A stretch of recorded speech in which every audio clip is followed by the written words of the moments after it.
এক ব্যক্তির পিঠে একটি ব্যাগ, এছাড়া অপর হাতে একটি ধারালো ছুরি নিয়ে নিউটাউনের রাস্তা দিয়ে হাঁটছেন।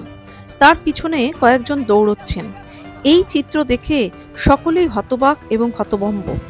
সেখানে কর্তব্যরত এক পুলিশ কর্মী তার পিছনে ধাওয়া করে ওই ব্যক্তিকে ধরে ফেলে।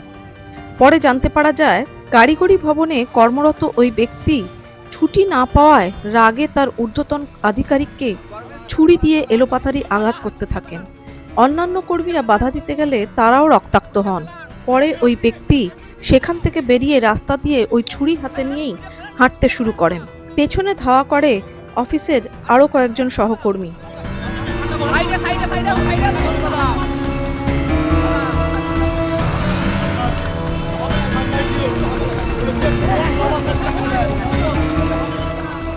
পরে টেকনোসিটি থানায় তাকে নিয়ে আসা হয়। পুলিশ সূত্রে জানা গিয়েছে, তাকে পরে আটক করা হয়েছে। ওই ব্যক্তির নাম অমিত কুমার সরকার। তাকে জিজ্ঞাসাবাদ করা হচ্ছে। Bureau report, gateway to news, Kolkata.